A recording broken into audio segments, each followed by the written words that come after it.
नमस्ते दोस्तों।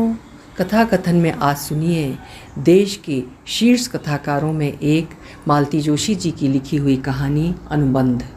मालती जोशी जी एक सशक्त और समृद्ध कथाकार थी। प्रस्तुत है कहानी मेरी जुबानी। मैं हूँ सीमा सिंह। गेट खोलते हुए सांवली ने देखा बास साहब रोज की तरह बरामदे में बैठे अखबार पढ़ रहे हैं। उसने दबे पांव सीढ़ियां चढ़कर बरामदा पार करना चाहा, पर उन्होंने आहट पाली। आ गई बेटा? अखबार परे करके उन्होंने स्नेह सिक्त स्वर में स्वागत किया। हाँ बास साहब, सांवली ने संक्षिप्त सा उत्तर दिया और भीतर खिसक ली। रुक जाती तो पूरा आधा घंटा बर्बाद होता। अखबार की पूरी खबरें सुनने के बाद ही उसे छुट्टी मिलती। बास साहब को अकेले पेपर पढ़ने में मज़ा नहीं आता, सामने कोई सुनने वाला भी होना चाहिए। सांवली बड़ी तेजी से भीतर गई थी, पर दूसरे ही क्षण लौट आई। बास साहब, आज आपने नाश्ता नहीं किया? किया तो था शायद।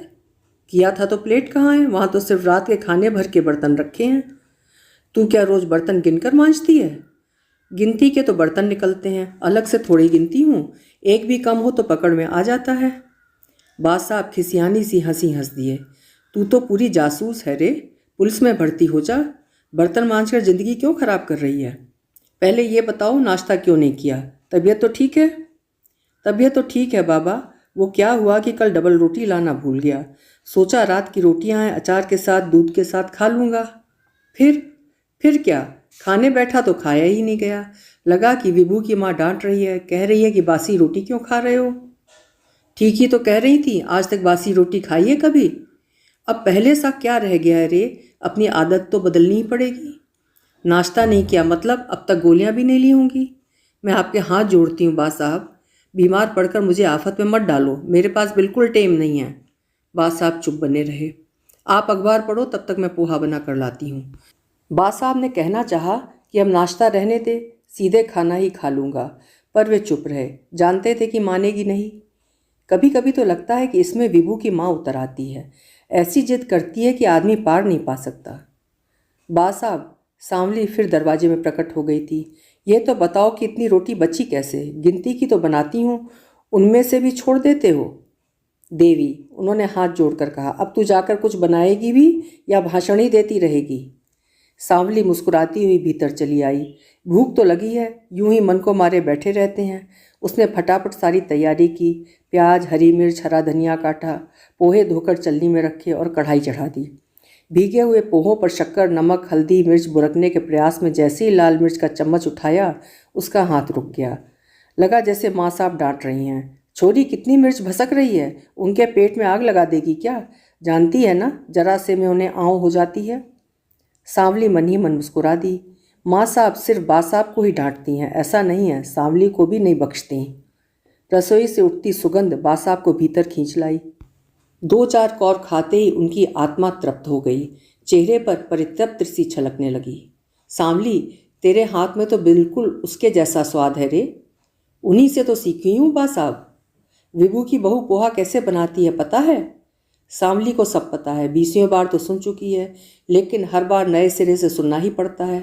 अरे हल्दी कुंकू जैसा तो नमक मिर्च छिड़कती है, तेल तो कहीं नज़र नहीं आता, पता नहीं पानी में छौंकती है कि क्या करती है। ऊपर से खूब धनिया और खोपरा सजा देगी। अरे उससे कहीं स्वाद आता है? भीतर तो भूसा ही है ना। बा साहब, अब आपने ज़िंदगी भर माँ साहब के हाथ का खाना खाया है, उनका सा स्वाद ये आजकल की बहुएं कहाँ से लाएंगी? सीख तो सकती हैं ना, माँ के पेट से तो कोई सीख कर नहीं आता, सब यहीं सीखते हैं आकर। तू भी तो सीखी गई है ना। पर वे अपने आप को 30 मार्का समझती हैं ना, न ढंग का पकाएंगी न नया कुछ सीखेंगी। मुझे तो कभी कभी विभू पर बड़ा तरस आता है, पता नहीं कैसे खा लेता है। ना खाएं तो क्या करें, जिंदगी भर का साथ जो है। हाँ सो तो है। पोहे की प्लेट उठाकर सांवली किचन में चली आई। यहाँ आए आधा घंटा हो गया था और अभी सारा काम बाकी था, इसीलिए वो दूसरे दोनों घर काम निपटा कर ही यहाँ आती है। इस घर में काम तो ज़्यादा नहीं है, पर बातचीत में ही समय निकल जाता है।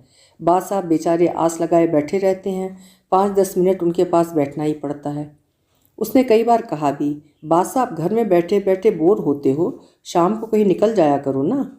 इतने तो जान पहचान वाले हैं, नातेदार हैं।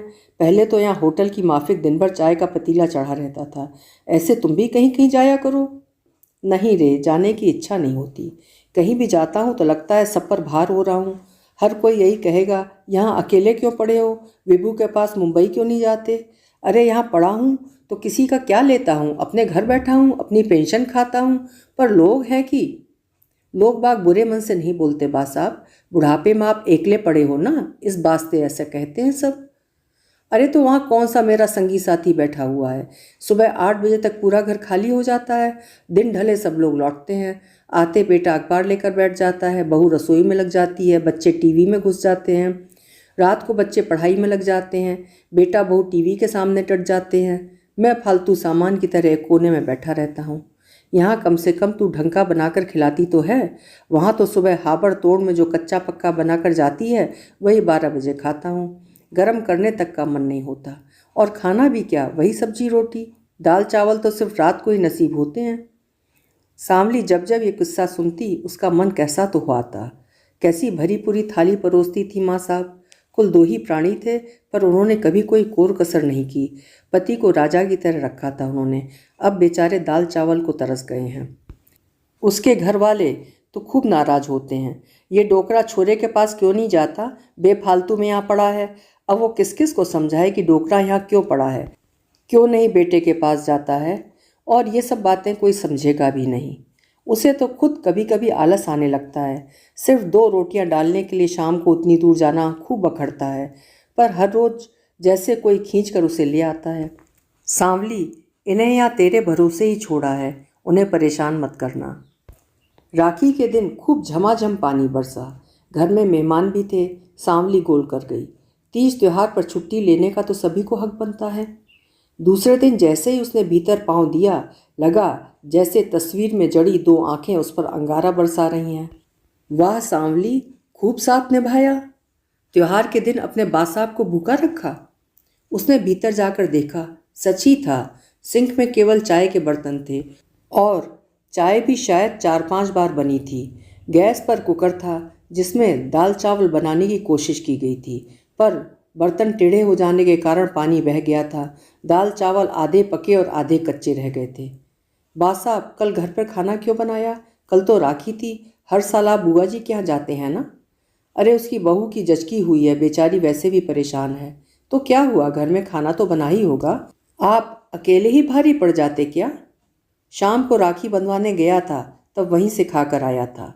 वाह, राखी के दिन भाई को खाना खिला दिया तो जैसे बहुत बड़ा एहसान कर दिया।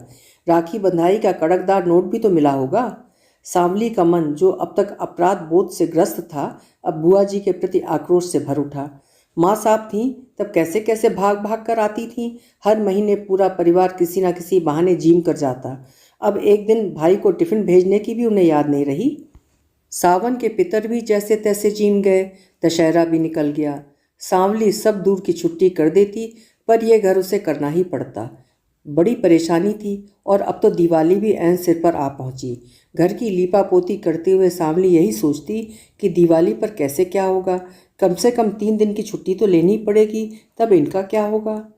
बा साहब, आप दिवाली में बम्बई नहीं जाओगे? उसने एक दिन पूछ ही लिया। ना बाबा, कान फोड़ू पटाखों के सिवा वहाँ क्या रखा है। ना कोई मिलने आता है, ना बुलाता है। मिट्टी के 5 दिए लगाने तक का सुविधा नहीं होता। लक्ष्मी पूजन के लिए 4 ढंग की चीज़ें घर में नहीं बनती। एक बार हम दोनों गए थे, तब देखा, ना बहू ने कुछ बनाया, ना इसे बनाने दिया। वहाँ तो सब दिन एक समान है, किसी में कोई उत्साह ही नहीं है। बा साहब, लोग तो कहते हैं कि बम्बई किसी दिवाली कहीं नहीं होती। पगली, मैं तो अपने घर की बात कर रहा था, पूरी बम्बई से मुझे क्या लेना देना है। तो उन्हीं लोगों को यहाँ बुला लो ना, रौनक हो जाएगी। बुला लूँगा, तू कहती है तो कल ही फ़ोन कर दूँगा। छुट्टी मिलेगी तो आ भी जाएंगे, पर जब भी आते हैं दोनों पैसे का रोना रोते ही आते हैं। मन खराब हो जाता है। लगता है बच्चों को नाहक तकलीफ़ दी। डरते होंगे आप कहीं उनसे मांग ना लें। अरे मैं क्या मांगने लगा, उल्टा जाते समय कुछ ना कुछ देता ही हूँ, पर वो रोने की आदत पड़ी हुई है, इसलिए सोचता हूँ जो जहाँ है खुश बना रहे। तुम अपने घर में खुश, हम अपने घर में खुश। सांवली सोच में पड़ गई। अब अपनी बात कहे तो कैसे कहे। क्या सोचने लगी सांवली? मैं सोच रही थी 4 दिन आप कहीं चले जाते या भाभी जी आ जाती। क्यों? दिवाली पे मैं 4 दिन की छुट्टी लूँगी बा साहब, मानपुर जाना है, माँ ने संदेशा भेजा है। अरे तो जाना, माँ के पास जा रही है, पूरा हफ्ता रह कर आ। मेरी फिक्र मत कर, मैं सब संभाल लूँगा। बस मुझे ठीक से कुकर लगाना सिखा दे। 2-4 तरह के अचार की शीशियाँ ले आऊँगा। डबल रोटी तो रोज़ लेता ही हूँ। फिर शहर में इतने सारे होटल हैं, वे किस दिन काम आएंगे? त्योहार में आप डबल रोटी खाओ या होटल में जाओ, ये अच्छा तो नहीं लगता ना। देख बेटा, इस बार बाद साहब की आवाज़ बदली हुई थी। जाने को तो मैं कहीं भी चला जाऊंगा, पूरे हिंदुस्तान भर में मेरे रिश्तेदार भरे पड़े हैं, पर यह साल भर का त्यौहार है। ऐसे में इसे सूने घर में अकेली छोड़कर कैसे जा पाऊंगा? बच्चे आए या ना आए, मैं तो इसी घर में दिवाली मनाऊंगा। यहीं उसकी तस्वीर के सामने लक्ष्मी पूजन करूंगा। मुझे तो कभी ढंग से पूजा करना आया ही नहीं। वहीं बगल में बैठकर एक एक चीज़ पकड़ाती जाती थी, बताती जाती थी कि कब क्या करना है, कैसे करना है। अब भी वही करवाएगी। सावनी की आंखें अनायासी ऊपर को उठ गईं। लगा कि तस्वीर में जड़ी उन आँखों में एक याचना है, मनुहार है। ज़्यादा देर तक वो उन आँखों में झांक ना सकी। उसने नज़रें झुका लीं, पर वो समझ गई कि उसकी छुट्टी मंजूर होने का कोई उपाय नहीं है। उसकी मुक्ति असंभव है। उसे तो त्योहार में भी यहाँ जरूर आना है और घर के मालिक को पूड़ी पकवान बनाकर खिलाना है। जाते हुए एक बार फिर उसकी आंखें तस्वीर से टकराईं, पर इस बार उन आंखों से कृतज्ञता छलकी पड़ रही थी।